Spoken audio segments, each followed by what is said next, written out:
So the title of today's hearing is Wall Street versus Workers, How the Financial System Hurts Workers and Widens the Racial Wealth Gap. The title itself expresses a worldview held by many on the left that capitalism is failing far too many people. In this worldview, capitalism and a capitalist financial system has left behind the middle and working classes, lowered our standard of living, caused inequality, and contributed to the collapse of communities and families. The proposed prescriptions to cure these ills is almost inevitable. It's expand the power and the role of government and reduce the economic freedom of the American people. Let me suggest a different perspective. It is this: capitalism produces the best conditions for the largest number of people by far. And the empirical case is very simple. Capitalism clears a path for the industrious to become wealthy, for the poor to become middle class, and for the middle class to build a prosperous, secure life for themselves and their children. No economic system has lifted more people out of poverty, created more opportunity, and produced a higher standard of living than ours. This is no time to abandon this. Now, there are certainly absolutely serious problems and challenges we have throughout our society. We have communities that struggle. We have persistent racial disparities in areas including educational achievement. We have social pathologies that are very serious in their scale. Do we really think that capitalism and a capitalist financial system is the primary cause of these problems and challenges? At a more fundamental level, the critics are wrong about capitalism failing too many people. In my view, capitalism ranks with the wheel and written language among the greatest of human achievements. Think about this. It took nearly 2,000 years from the time of Julius Caesar to the time of George Washington for the Western world's standard of living to double. And those two leaders rode into battle on the same mode of transportation. But with the advent of democratic capitalism, we started doubling the standard of living every 20 years. In America, for all the problems we have, life is much better today than it has ever been for the vast majority of people. Wages are an important component, but that's not the whole story. What really matters is a living standard. And there's no question that the standard of living of middle class and working class Americans has improved dramatically over recent decades. Life expectancy has increased. The quality of healthcare is better. Average Americans live more comfortably in larger, more comfortable homes. They have cars that are safer and more comfortable, have unlimited information and entertainment services right in the palm of their hands. By any reasonable standard, there's a much higher standard of living. The Cato Institute did a study and found that the amount of time an unskilled worker has to work in order to purchase a basket of everyday items declined by 72% from 1979 to 1929.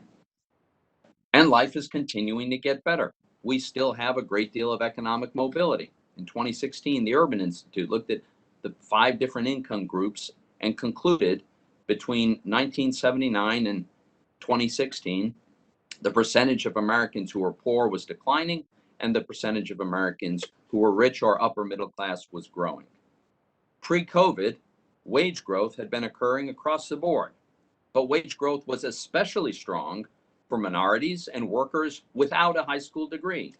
In 2019, the overall poverty rate reached an all-time low. With the most recent empirical experiment in expanding economic freedom occurred during the Trump administration when we reformed the tax code and rolled back excessive regulation. And before COVID hit, we saw what the results were. It was an economic boom. It was the lowest unemployment rate in 50 years. It was 1 million more job openings than there were people looking for jobs. And workers in the bottom 10% from 2016 to 2019 received on average a $3,500 raise in real dollars. The economic expansion was powerful, and it particularly benefited racial minorities. In 2019, Black and Hispanic unemployment rates hit all-time lows. The gap in the unemployment rate between whites and blacks and Hispanics reached all-time lows. Median household incomes reached record highs across every major demographic group, including African American and Hispanic households. I've always thought rising employment and wage gains across the board is a good thing.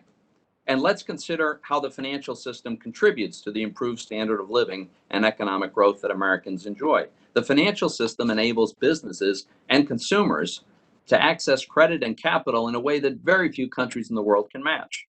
The flow of credit and capital to businesses supports job creation, technology advancement, job creation, and provision of goods and services that benefit consumers.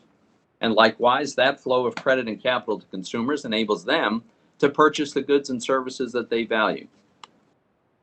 Consider the example of an ordinary blue-collar worker or a middle-income individual or family that wants to make a big purchase like a car or a home. I mean, it's so ordinary that we completely take it for granted, but it's really pretty amazing that a person of very modest means can walk onto a car lot as a perfect stranger and an hour later drive away in a vehicle worth tens of thousands of dollars. It's all because a very sophisticated financial system makes that credit available to that consumer. That's tremendous value to American consumers. As we work to address the economic, social, and cultural problems we face as a country, we need to do this in a way that promotes economic growth and freedom, not in a way that stifles it. Economic growth does not solve all problems, but it does make all problems easier to solve. And we can do more to ensure that everyone has the education and the opportunity to thrive and obtain economic mobility. That's what we should be focusing on, not policies that undermine capitalism and a capitalist financial system. If we do undermine the system, we're more likely to leave everyone poorer and probably no more equal. Thank you, Mr. Chairman.